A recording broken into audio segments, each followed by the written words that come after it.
El 5 de noviembre de 2020 comenzó a funcionar una comisión de expertos en seguridad social a impulso del artículo 393 de la Ley de Urgente Consideración.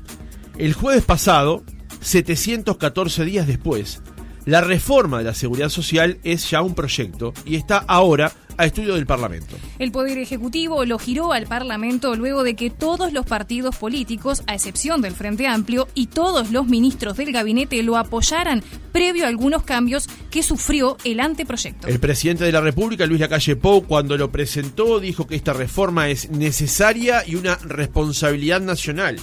Es una reforma sostenible en el tiempo. De nada serviría todo este esfuerzo de técnicos y además de voluntad política si no es sostenible en el tiempo. Tercero, tiene un proceso muy largo de transición. La última reforma grande, la del año 95, que empieza a regir en el 96, tuvo, corrígeme Rodolfo, 9 meses de transición. Esta va a tener 20 años de transición.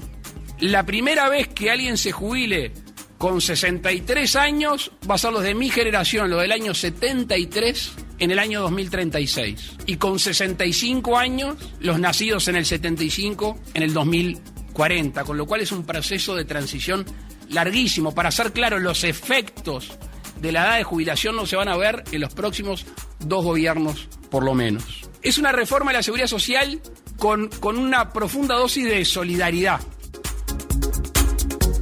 Ahora se abre el proceso para su aprobación parlamentaria, donde el gobierno espera que sea en el Senado antes de fin de año y en diputados en abril. ¿Cómo espera el gobierno y la coalición que sea el debate parlamentario? ¿Qué nivel de consenso debe tener una reforma de este tipo? ¿Qué objetivos persigue la reforma? ¿Contener el déficit o adecuar el sistema a nuestra actual base demográfica? Lo conversamos en nuestra entrevista central con Pablo Mieres, ministro de Trabajo y Seguridad Social. Ministro Mieres, ¿cómo le va? Buenos días, gracias por acompañarnos. ¿Qué tal? Un gusto, encantado de estar con ustedes. Mucha actividad, ayer de festejo del Partido Independiente, ahora nomás una actividad aquí en la sede del Ministerio. Es verdad, ayer tuvimos una fiesta, la verdad, muy, muy contento, muy satisfechos, muy reconfortante, mucha gente, mucha participación también del sistema político. Yo creo que una señal que se dio anoche fue la presencia de dirigentes de todos los partidos, de los 3 expresidentes que representan 3 partidos distintos, que no es el nuestro, y es una señal de ese Uruguay que queremos, el Uruguay que es capaz de dialogar entre todos, y la verdad que muy, muy conformes con esta celebración de los 20 años del Partido Independiente. Ministro, con respecto a la reforma, que es el eje central de la entrevista de esta mañana, y una pregunta genérica para comenzar a abordar el asunto. ¿Está conforme con el proceso, con el trabajo por el cual se llegó al actual proyecto de reforma? Lo voy a decir de esta manera.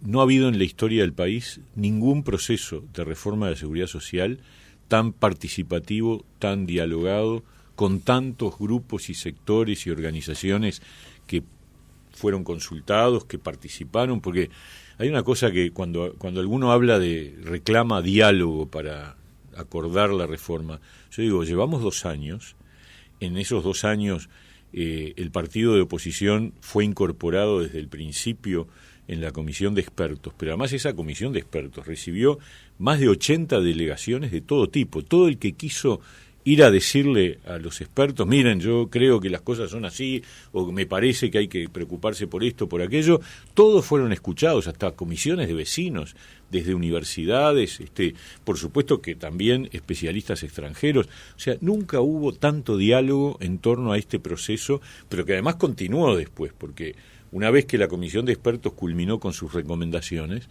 empezó el proceso de transformación de las recomendaciones en un anteproyecto, y ese anteproyecto se entregó a fines de julio a todos los partidos.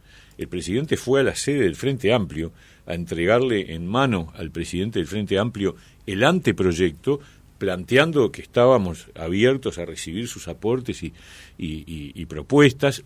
Se lo entregamos nosotros al PIT-CNT desde el Ministerio de Trabajo y a las cámaras empresariales.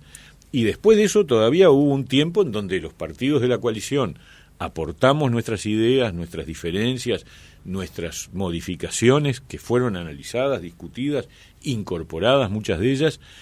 lamentablemente el Frente, ni en el periodo en que participó de la comisión de expertos, ni en este periodo cuando se le entregó el anteproyecto, propuso nada alternativo. Lo único que hubo fue una negativa a votar las recomendaciones, y ahora no sabemos qué es lo que va a hacer. Espero todavía, porque yo creo que una reforma de la seguridad social, el óptimo es que sea una política de Estado, el óptimo. Lo cual no quiere decir que si no hay acuerdo entre todos no haya que hacerla, hay que hacerla igual.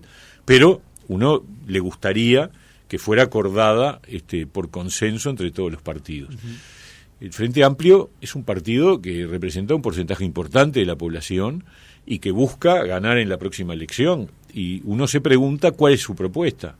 ¿Qué haría el Frente Amplio si estuviera hoy gobernando? Porque no nos han dicho nada, lo único que dicen es que no están de acuerdo con esto. Pero la verdad es poco serio desde mi punto de vista, y espero que por lo menos en el Parlamento ahí sí tengamos la oportunidad de que el Frente Amplio haga conocer sus propuestas. Hay que hacerla igual a la reforma, nos acaba de decir. Sí. ¿Por qué? ¿Cuáles son los objetivos que persigue reformar el sistema de seguridad social? En primer lugar, porque tiene un problema de sostenibilidad fiscal. Es decir, estamos en una trayectoria de déficit ascendente. La seguridad social hoy, nadie piensa que en algún momento sea equilibrada, porque en ningún país del mundo es equilibrada. El déficit es inherente a un sistema de seguridad social en las sociedades modernas. Pero el déficit tiene que ser equilibrado, es decir, tiene que estar bajo control. El Uruguay de hoy tiene un proceso de incremento del déficit que, además, de acuerdo a las tendencias demográficas que los principales demógrafos del país plantean, va a ser cada vez más acuciante. Entonces hay que poner manos a la obra ya y presentar una reforma que hoy tiene la ventaja de que la podemos hacer gradual, porque no estamos en una situación del borde del precipicio, como si estamos en alguna de las cajas, en la caja de profesionales y en la caja bancaria, donde hay que tomar medidas ya, porque hay una situación inminente de riesgo de descapitalización que nosotros heredamos, que venía ya de antes, ¿no? Pero que nadie avisó. Nosotros nos encontramos con la situación y hay que resolverla. Pero entonces, para que no pase lo mismo con el sistema general de seguridad social, es que estamos proponiendo esta reforma, que es una reforma gradual. Recién escuchábamos al presidente de la República, el cambio de la edad de retiro es un cambio que se va procesando en el mediano plazo, pero hay que hacerlo, porque es tan sencillo como esto. Nosotros tenemos características demográficas propias de las sociedades más desarrolladas.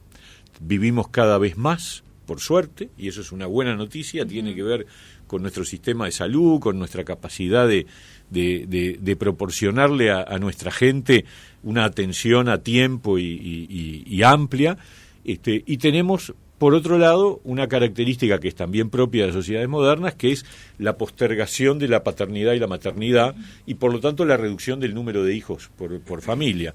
Entonces, eso significa que ha caído la tasa de natalidad de una manera estrepitosa, y por lo tanto, si tú juntas las dos cosas y cada vez nacen menos y cada vez vivimos más, hay un problema de sostenibilidad. Entonces, postergar la edad de retiro es obvio. Pasa en todos los países desarrollados que tienen las características nuestras. Entonces, ¿qué es eso? Es que uno llega mucho mejor a las edades que antes, y además tiene mucho tiempo por delante de retirado.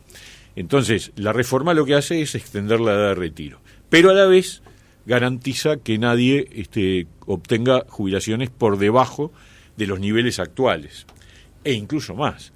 Para las jubilaciones más bajas hay un sistema de redistribución que fue idea del representante nuestro, del Partido Independiente, en la comisión de expertos, que garantiza que a los que están más abajo hoy en cobro de jubilaciones, o sea, en el futuro, los que equivalgan al lugar de los que están hoy, van a tener probablemente mejor jubilación que las que tienen hoy las jubilaciones más bajas. Entonces, los más pobres van a ganar un poco más, y los del sector medio para arriba no van a perder con respecto a la situación actual. Pero nos vamos a retirar más tarde, eso sí. Uh-huh. Ministro, ¿esta es la reforma necesaria o es la reforma posible?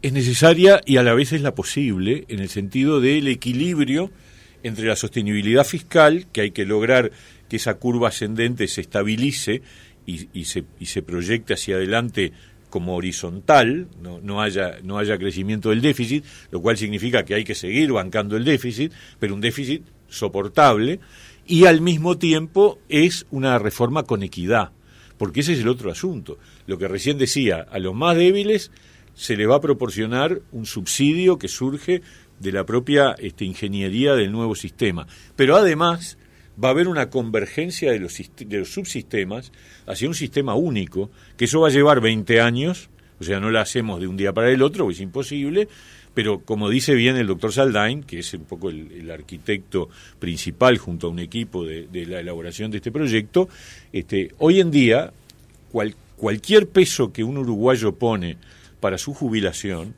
vale más o menos según en qué caja lo ponga. Y eso no está bien, eso es inequidad. Eso es que hay cajas que tienen ciertos criterios y otras que tienen otros criterios. Sí, hemos complejizado el sistema previsional en Uruguay de una manera increíble. Es así. Por cajas, edades de jubilaciones, tasas de reemplazo. Lo hemos complejizado de una manera absurda, ¿no? Y muy heterogénea. Al punto tal que las tasas de reemplazo, que es un poco para que el oyente escuche y entienda, es la cantidad, el porcentaje que le toca con respecto a su sueldo en actividad, varían según qué caja tomes.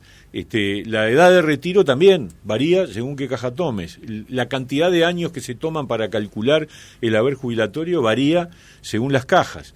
Y podríamos seguir. Entonces, ¿cuál es la idea? La idea es converger a 20 años en un sistema único, donde la edad de retiro sea similar para todos, donde la tasa de reemplazo sea similar para todos, por supuesto que eso no significa no reconocer las especificidades. Por ejemplo, hoy los docentes tienen una bonificación por edad.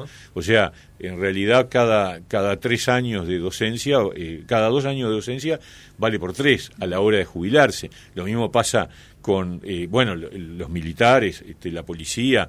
Está planteado en el proyecto que la construcción y el trabajo rural también tenga una bonificación en el sentido de no correr la edad de retiro. O sea, estamos sin duda en una dinámica que reconoce diversidades, pero acotadas. El tema es que el régimen general sea convergente, y eso es de equidad también. Ministro, en el anteproyecto... Perdón, y hay una cosa muy importante que no quiero olvidar, porque me parece que es una de las grandes bondades de la propuesta, que es que el jubilado pueda seguir trabajando. Esto es muy importante. O sea, esto no se habla mucho y sin embargo para mí es una modificación central. A partir de que se apruebe la propuesta, cualquier jubilado podrá ponerse a trabajar, o cuando se va a jubilar podrá reducir su horario de trabajo en acuerdo con el empleador, obviamente, y se jubila por una mitad y sigue trabajando por la otra.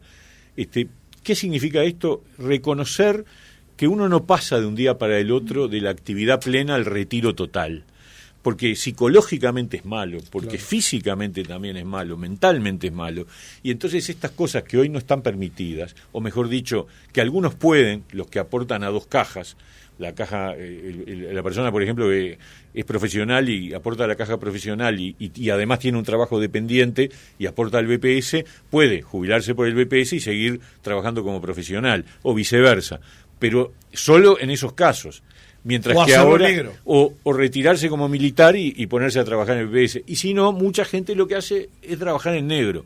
Entonces, lo que vamos a hacer es, miren señores, independientemente de en qué caja estén, usted va a tener la oportunidad, si quiere, seguir teniendo actividad, de dosificarla de acuerdo a su edad. Usted tiene el causal jubilatorio, por lo tanto, usted va a cobrar una jubilación equivalente a lo que deja de hacer, equivalente en el sentido de la tasa de reemplazo, ¿no? De la actividad que deja de hacer, pero puede seguir teniendo actividad y seguir aportando. Y cuando termine ese trabajo en el que está aportando, se le reajusta la jubilación para completarla. A mí me parece que eso es muy importante y es muy valioso para todos aquellos que hoy ya están jubilados, o que se están por jubilar, o que se van a jubilar y que están con las reglas viejas, pero esto se le agrega como aporte y como yo creo un beneficio, ¿no? Ministro, en el anteproyecto se hablaba de una edad de retiro, luego ahora en el proyecto de ley se estableció una edad diferente. No voy a ir a lo que se dijo en campaña electoral porque no tendría sentido para este caso. ¿Por qué se hizo ese cambio? Bueno, en realidad, cuando la comisión de expertos presentó sus recomendaciones, planteaba 2 escenarios posibles de edades de empezar. O sea, la edad de retiro siempre fue la misma, 65. Ahora, ¿cómo se transitaba de esa edad 60 a la actual a la edad de retiro 65? Ahí es donde había 2 escenarios. En el anteproyecto se optó por el escenario más rápido. Entonces, las personas menores de 55 iban a ir aumentando un año la edad de retiro por cada generación para atrás. Es decir, que a los 50 ya estaba la edad de retiro en 65 para todos. O sea, para decirlo más claro, los que hoy... eso en el anteproyecto. En el proyecto se cambia y se va a una postergación del corrimiento de la edad de retiro. Entonces empieza con los que hoy tienen 49. O sea, los que hoy tienen 49 se van a jubilar a los 63. Todo lo que tienen de 50 para arriba rige con el régimen actual. Es decir, no se mueve, son 60 años y tienen el mismo régimen que el vigente. Los que tienen hoy 49 se van a jubilar a los 63, los que tienen 48 se van a jubilar a los 64 y los que tienen de 47 para abajo se van a jubilar a los 65. O sea que se prolongó la transición. Fue un planteo que se hizo en el marco de los aportes que plantearon los partidos de la coalición y estaba bastante alineado con el otro escenario que la propia comisión había sugerido, ¿no? Ahí apuntaba tal vez la pregunta de Roxana, cuando era la reforma posible sí. o la necesaria, porque eso es un cambio trascendente a la hora de establecer un nuevo marco para la seguridad social. Sí, y es darle tiempo a la gente para planificar su vida laboral, porque es bravo cuando una persona está a los 55 años y tiene un horizonte de 5 años por delante para jubilarse, patearle la pelota a 5 años más. En cambio, cuando vos tenés de 49 para atrás y te falta todavía más de 10 años para llegar a la jubilación, bueno, que se te corra a 12 o 13 no te cambia mucho, y que se te corra a 15 cuando te faltan 15, tampoco. Entonces, ese fue un poco el equilibrio que me parece que, sacrificando un poco la sostenibilidad fiscal, es decir, está claro que si vos corres el tiempo en el que empieza a funcionar el nuevo régimen, esa sostenibilidad fiscal que se busca se afecta un poco, porque el flujo de ingresos y de egresos del sistema se ve postergado en su reequilibrio. Pero bueno, decidimos que era, desde el punto de vista político y desde el punto de vista de las personas, mejor. Uh-huh. Ministro, desde algunos sectores se ha señalado que esta es una reforma de jubilaciones y pensiones y no una de seguridad social como un todo. De hecho, ayer Fernando Pereira en Radio Sarandí decía claramente no es una reforma de la seguridad social, sino el sistema de jubilaciones y pensiones que deja fuera 2 cajas, sobre todo la profesional, que tiene enormes dificultades hoy. Hoy no se plantea un tema de urgencia dentro del proyecto de ley, tendrán cómo explicarlo, pero hasta ahora no lo han hecho. En resumen, ¿esta es una reforma de la seguridad social o del sistema de jubilaciones y pensiones? Bueno, ahí hay 2 puntos que plantea Pereira que me parece importante aclarar. Primero, sí, es una reforma del sistema de jubilaciones y pensiones, que es la columna vertebral del sistema de seguridad social. Aparte, hay otras prestaciones vinculadas con la seguridad social, que están relacionadas con las asignaciones familiares, con otro tipo de apoyos para la gente más débil, para la gente que está en situación de toda la tarjeta de Uruguay social. Todo eso está funcionando. Bueno, y sí, ¿cuál es el problema? En realidad, uno habla de reforma de la seguridad social por una simplificación del lenguaje, pero tiene que ver con las jubilaciones y las pensiones, que es, yo diría, no sé ahora la parte en términos de ingresos, pero debe ser como el 80% de los recursos que se manejan en seguridad social están destinados a las jubilaciones y pensiones. Pero estamos abiertos a conversar. Si el Frente tiene propuestas, las escuchamos, para modificar otros aspectos de la seguridad social. Por ejemplo, los seguros de paro, que son también parte de la seguridad social, y un instrumento muy valioso, los subsidios por enfermedad. Nosotros los modificamos en este tiempo para aplicarlos a tiempo de pandemia. Inventamos el seguro de paro parcial, aceptamos prórrogas mucho más allá del régimen general, hubo leyes específicas que fueron votadas por unanimidad. Entonces, que no sea global ¿Es una crítica? Yo qué sé, me parece que es una tontería que se plantee como una crítica. Y además, en todo caso, si sobre eso ellos tienen propuestas de modificación que no hayan impulsado en sus 15 años de gobierno, bienvenidas sean. Lo otro que dice Fernando Pereira, que tú transmitiste, es el tema de la caja profesional y la caja bancaria. Están incluidas en la reforma. Yo acabo de decir que todos los regímenes convergen a 20 años. El problema es que la caja profesional y la caja bancaria necesita un puente para llegar a esos 20 años, y que es distinto del régimen general, que es específico y sobre el cual yo supongo que Pereira está informado. Estamos negociando con los directorios de las dos cajas, con cada una en particular por separado, para buscar las soluciones que les generen el puente financiero para que no se caigan antes de los 20 años. Es decir, son dos cosas distintas. Una es el marco general de la reforma y otra cosa es las soluciones especiales que lamentablemente porque los gobiernos del Frente Amplio no encararon estos temas, porque no encararon ni la situación de la bancaria ni la situación de la caja de profesionales, porque estas crisis de sustentabilidad no se dan de un día para el otro, vienen de años, y nosotros nos encontramos de golpe con unos balances que decían que en un par de años, en un caso 2 años, y en otro caso 2 o 3 años, no iban a poder pagar las jubilaciones. Y tuvimos que asumir ese problema, y estamos dialogando con el directorio de la Caja de Profesionales y con el directorio de la Caja Bancaria, porque obviamente vamos a sostener las dos cajas, pero hay que encontrar soluciones, y en las soluciones van a tener que participar, obviamente, los directamente vinculados. Pero que eso lo convierta en una crítica, más bien es al revés, es un boomerang. Porque la crítica es, ¿y qué hizo el Frente Amplio con estos dos problemas que nos dejaron de herencia? Ese es el problema, ¿no? El presidente de la República decía en el audio que escuchábamos recién el tema de las convergencias. Se hablaba de la reforma del 95, que entró en vigencia en el 96, y allí hubo un tiempo de 9 meses, si no recuerdo mal, que se planteaba. Aquí la convergencia lleva más tiempo. Sí. ¿Por qué esos plazos? Sabiendo la realidad que hay que atender también en materia de seguridad social en Uruguay, ¿no? Sí, porque lo estamos haciendo a tiempo. Porque no estamos diciendo patear la pelota para que el próximo gobierno se encargue. Estamos diciendo, este es un problema diagnosticado desde hace mucho tiempo, porque hay que recordar al ex ministro de Economía, Danilo Astori, en el 17, decir que había que encarar este tema y que el próximo gobierno iba a tener como tema principal Mujica diciendo que íbamos a tener que trabajar más años, etcétera, y por lo tanto nos tocó a nosotros, todos incorporamos en nuestro compromiso por el país la necesidad de una reforma, y la podemos hacer porque nos da la nafta. Ahora, si dejamos correr y le pateamos la pelota al próximo, capaz que el próximo tiene que hacerlo a las corridas, y que fue lo que pasó en el 96. En el 96 se demoró tanto, en el 95 en realidad se votó, pero rigió a partir del 96, se demoró tanto el asumir que había que cambiar y el lograr consenso para cambiar, que cuando se hizo tenía que ser ya, inmediato. Y eso duele más. Acá estamos ofreciendo una propuesta que está en línea con un proceso que ayuda a que los ciudadanos sean afectados de la menor manera posible y puedan ir incorporando los cambios de una manera que sea compatible con un proceso de trabajo de cada uno, ¿no? Ministro, ayer el PIT-CNT también se manifestó en contra de la reforma con un mensaje bastante contundente que arrancó con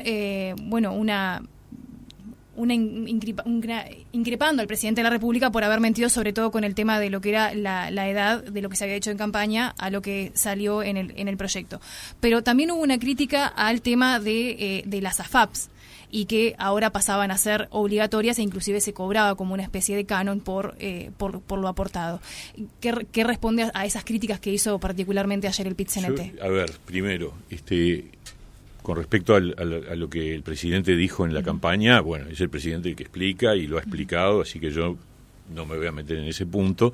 Está claro que nos encontramos con que el único camino que era posible y además necesario es correr la edad de retiro, porque además pasa en todos los países que tienen las características demográficas como las nuestras. Con respecto al sistema de las AFAPs, lo primero que hay que decir es que la oposición gobernó 15 años.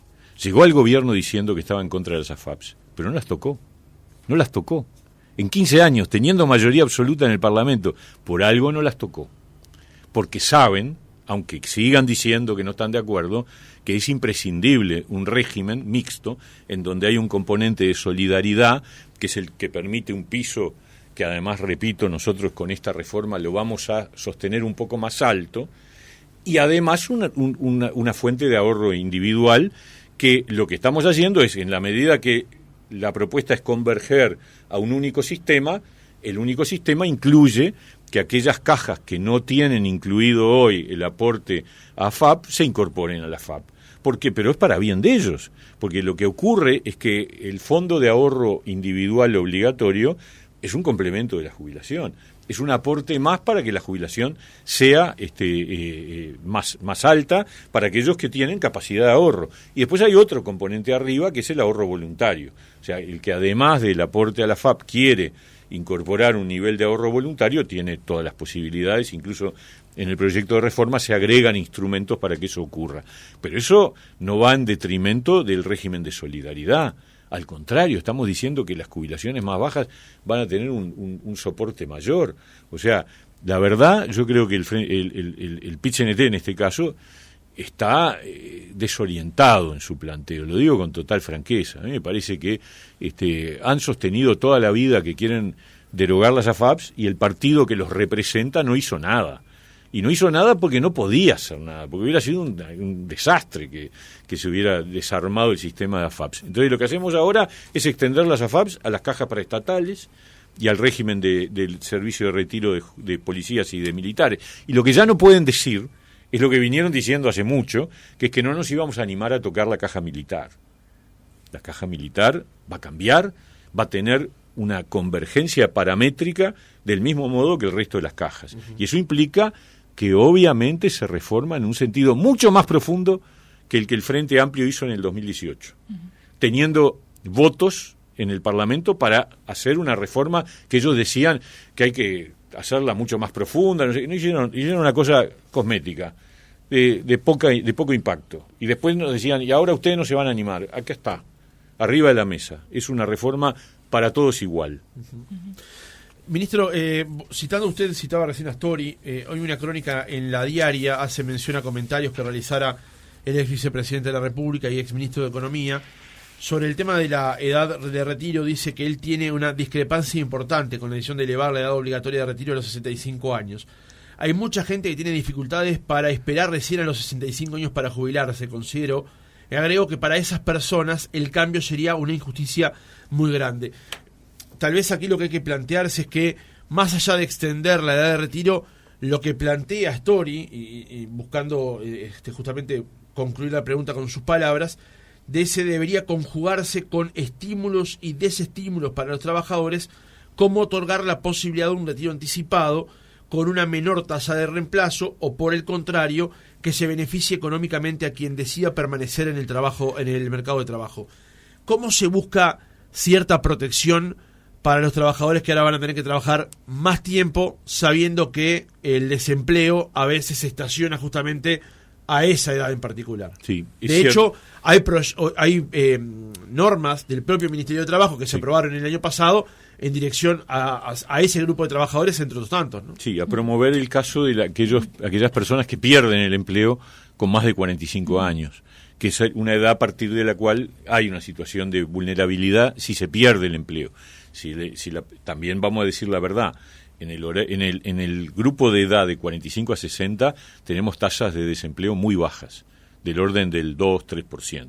O sea, en primer lugar hay que decir que no es real que la gente se quede frecuentemente sin trabajo o que esté desempleada queriendo trabajar entre más de 45 y hasta los 60. O sea, ahora, que en realidad... si lo pierde, reconvertirse... Ese es el problema. Si la persona... Son pocos, pero los que les toca esa situación están complicados. Para que se hagan una idea, nosotros tenemos entre los de 18 a 24 años una tasa de desempleo de 25%.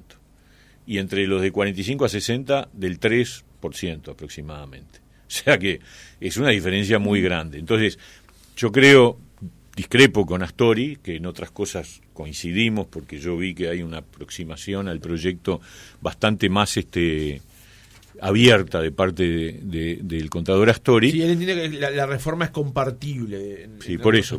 Aunque tiene también algunos, entiende errores. Sí, pero esas son de las cosas que podemos discutir. Lo que no podemos discutir es sobre la base de que se pone en la vereda enfrente y empieza a tirar piedras, y encima no me dice qué haría él si le tocara gobernar, ¿no es verdad? Pero Danilo está planteando una cosa que a mí me parece que no va a generar un gran problema, porque en vez de jubilarte a los 60, a los 65, la edad promedio actual, con una tasa con una edad de retiro de 60, la edad promedio real, efectiva de retiro es 63. O sea, la gente ya ha postergado la edad de retiro. Y eso significa que el mercado de trabajo sostiene trabajadores de más de 60.